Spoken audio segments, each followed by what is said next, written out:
네, 안녕하십니까. 오늘 부동산 직톡 이 시간에는 대형 주택의 미래에 대해서 좀 한번 저희가 좀 논의를 해볼까 합니다. 뭐 대형 주택이라 하면 우리 저 과거 이제 평수 이거 원래 쓰면 안 되지만 네. 40평대 이상을 이제 흔히 우리가 대형 주택이다 이렇게 이제 얘기를 하는데 대형 주택이 뭐 여러분들도 아시다시피 지금 1, 2인 가구가 좀 한 30% 정도 되나요? 저희 전체 가구의 한 30% 이미 이제 넘어섰고 거의 1, 2인 가구는 40% 넘습니다. 그렇죠. 예, 50% 이상 가까이. 그렇다면 이제 40평짜리 집을 1, 2인 가구가 사실 필요하겠느냐? 이제 이런 것부터 시작해서 과연 대형 주택에 대한 수요가 점점 줄어들고 있다라는 것 때문에 사실 대형 주택은 좀 위기감을 느끼는 아마 분들이 많으실 것 같습니다. 물론 대형 주택이 장점도 많죠. 예, 그렇죠. 넓은 집에서 살면 굉장히 주거 만족도가 높고 삶의 질이 올라갑니다. 예.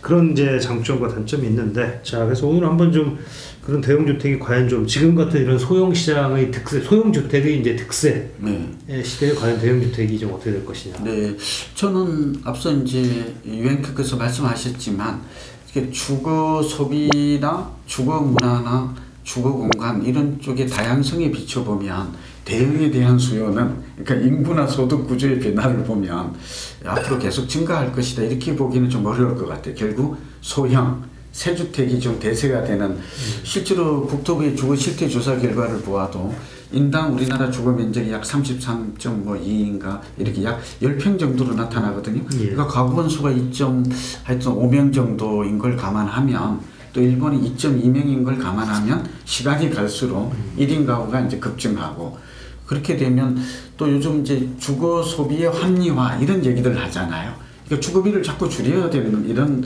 뭐 소득도 감소하고 그러니까 여러 가지 이유가 있겠죠. 그걸 감안하면 소형 새주택에 대한 이 반대로 대형에 대한 수요는 그렇게 증가하지 않을 것이다 알 수가 있어요. 그럼에도 불구하고 최근에 수급 측면을 볼 필요가 있을 것 같아요. 하나는 이제 유용성과 수급 측면을 보면 지금 자금력이 높은 소득이 높은 강남 같은 경우에는 여전히 40평, 50평에 대한 수요도 높고 그러니까 고소득층은 넓은 주택을 선호한다는 것도 우리가 인정해야 되는데 그러니까 수요가 중소형에 대한 수요가 많다 보니까 공급자인 건설사들이 거의 대형을 외면했다는 점을 주목해야 되고 재고주택에서 대형이 차지하는 비중이 자꾸 줄어들고 있다. 이거는 우리가 집값 상승의 요인 중에 뭐 유용성, 상대적 희소성 그 다음에 우리가 유효수 이런 걸 꼽고 있거든. 재생통도 부동산 이론에서 이렇게 본다면 결국은 상대적 희소성이 좀 증가하고 있지 않을까 이제 이런 부분. 그리고 최근에는 또 가점제도도 영향을 미쳐요.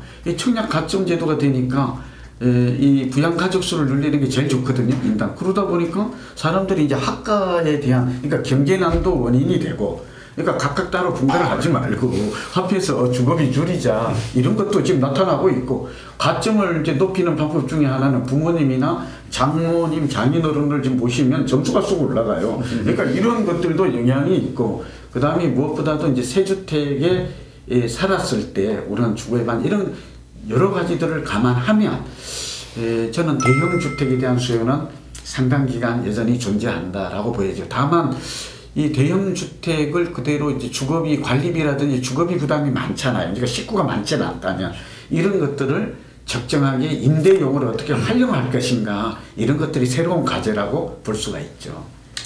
그 대형 주택 자체는 이제 앞으로 인구 구조의 변화라든가 저성장의 고착이라든가 이것 때문에 계속 강조될 겁니다. 근데 이걸 이제 이런 추세가 간다 해서 계속적으로 가는 건 아니고 뭐 최근에 문제되는 것들은 대량 공급된 지역들 그 지역들은 보통 같이 늙어버리거든요. 그 옛날에 이제 50평, 60평짜리 아파트를 받아서 뭐 5인 가족이 살다가 분가를 하고 나서 2명이 살면서 그리고 외곽에 그런 지역 같은 경우에는 이제 관리하기도 힘들어요. 50평, 60평만 관리비만 해도 뭐 몇십만 원씩 나오는 그렇죠. 추가적으로 몇십만이 나오니까 그런 분들 때문에 이제 그 대형 주택은 좀 줄어드는 게 아니냐라고 볼 수 있겠지만은 그래도 이제 또 고급 수요는 항상 있습니다. 특히 이제 도심 같은 경우에는 미국도 최근에 맨하탄에 공급되는 것들 보게 되면은 오죽하면 우리처럼 국민주택 규모 이하 작은 것들도 의무적으로 넣어라 이런 얘기도 하고 있습니다. 미국에서도요? 맨하탄에서 근데 좀 웃기는 거는 출입문이 달라요. 그 이제 소형 평형을 몇 프로 넣으면 이제 집을 더 지을 수 있는데 그 사람들은 뒷골목 철문으로 들어가고 이제 좀 대형 평형 거기는 한 50평, 60평짜리들이 많거든요. 평형으로 봤을 때 그런 주택 같은 수요들은 도심에는 굉장히 많습니다. 그렇기 때문에 그 도심 내의 고급 수요는 계속 남을 것이다. 라고 그 대신 외곽에 가서 갑자기 늙어가는 지역들 그런 지역들은 과거 이제 일기 신도시라든가 그런 걸 볼 수 있는데 그 지역들은 매력도가 확연히 떨어지게 될 것이다라고 볼 수 있겠습니다. 그 다음은 이제 우리가 통계를 한번 잘 봐야 되는데 지금 주택이 과연 소형화되는 게 맞냐 이 문제입니다. 우리가 왜 그런가 하면은 여러분 강남에 지나가다 현수막을 보실 수 있는데 강남 평당 뭐 1,500만 원, 2,000만 원짜리 그 주택이 있어요. 그건 있을 수 없는 숫자인데 어떻게 나오는가 하면 도시형 생활주택이에요. 도시형 생활주택 같은 경우에는 도시형 생활주택이 20평이다. 그러면 아파트로 따지면 한 12평쯤 될 겁니다. 뭐 발코니 확장이라든가 이런 게 없기 때문에 그래서 지금 현재는 이제 40평을 제일 크다라고 보는데 이 40평은 과거로 보면 한 55평짜리입니다. 그게. 그래서 과거에 55평이 지금 40평으로 된 거지 사람들이 그 수요를 줄인 건 아니다. 지금 50평짜리 최근에 뭐 3면 확장하고 이런 데 가보면은 과거에 한 70평짜리예요, 그게. 그래서 그런 것들이 없어지는 거지, 과거에도 70평짜리 이런 것들은 굉장히 드물었거든요. 제가 본 사례 중에 하나는 85평만 메타 국민주택 규모로 공급했는데 발코니 3면 확장을 했어요.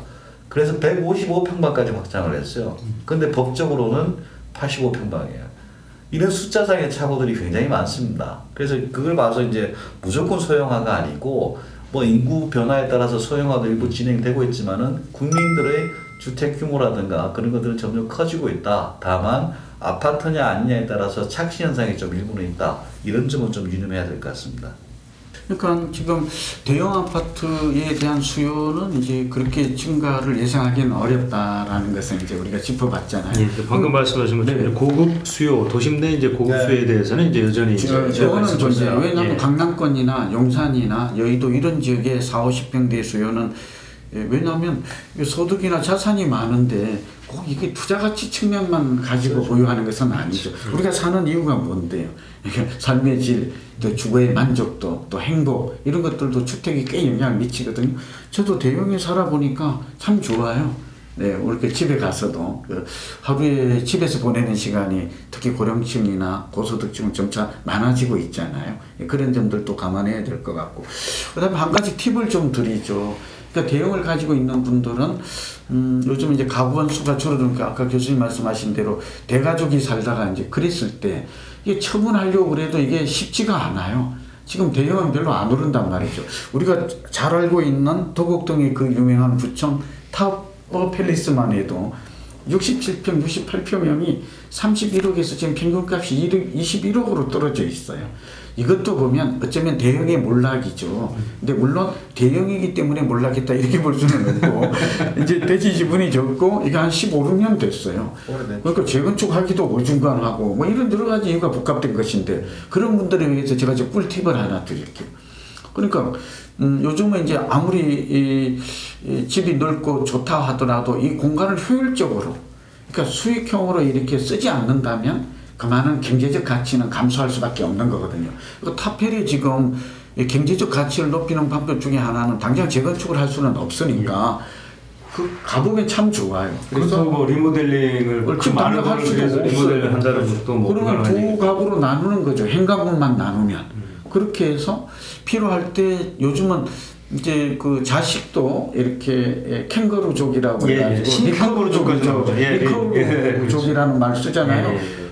않을 수도 있어요. 그러니까 저는 그러니까 그렇다고 해서 한 집에 살기는 또 좀 약간 부담스러워요. 서로 사생활도 있고 그렇죠. 또 부닥치는 측면도 있잖아요. 그러니까 나누어서 이렇게 부엌이나 화장실은 독립적으로 쓰되 필요할 때는 요즘 또 5분 거리라는 말도 일본에서 나오잖아요. 5분 거리 안에 딱 왔을 때 얼마나 좋아요. 소집이 되고 또 서로 아플 때 부모님은 자식에게 의존할 수도 있고 그런 것들이 가능하거든요. 그러니까 뭐 대형 아파트가 좋니 안 좋니 투자 가치가 있니 없니 이런 부분에 몰입할 게 아니라 이제 좀 편견을 깨야 돼요. 그 중간에 이 대형 아파트도 어떻게 공간을 분리해서 잘 활용하느냐에 따라서 나머지 월세를 주어도 좋고 또 가족 자기 자식과 같이 품 안에 같이 살 수도 있는 장점도 있거든요. 이제 좀 생각을 좀 혁신할 때가 아닌가 생각됩니다. 뭐 외곽에 있는 대형 아파트들은 뭐 가격이 떨어지는 경우가 많지만은 선진국 사례를 보면 도심 내에 있는 것들은 오히려 폭등하는 사례가 많습니다. 그래서 일괄적으로 볼 필요는 없을 것 같고, 이제 지금 대형을 활용하는 방안이 있는데 얘기했는데 대형을 활용하는 게 실패한 사례들도 꽤 많이 나와요. 그건 뭔가 하면 출입문을 어떻게 분리할 거냐, 그 동선 배분을 어떻게 할 거냐, 그 다음에 그 프라이버시를 어떻게 보호할 것이냐가 설계상에 굉장히 중요한데 그 부분을 이제 뭐 한다라고 했는데도 불구하고 막상 가보면은 불편한 게 많아요.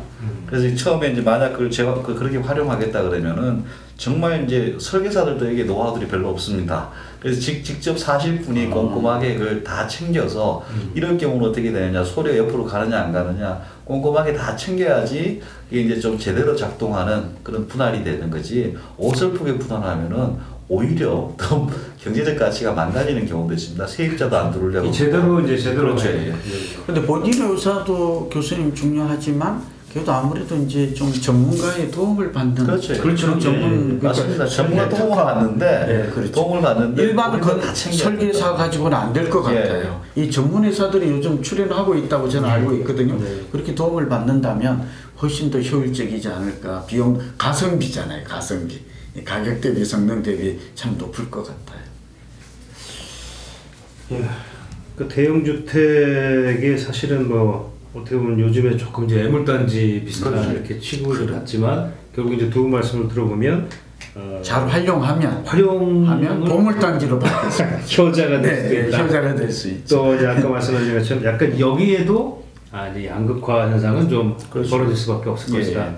뭐 아마 이런 정도로 좀 요약이 좀 가능할 것 같습니다. 네, 오늘 말씀 잘 들었습니다.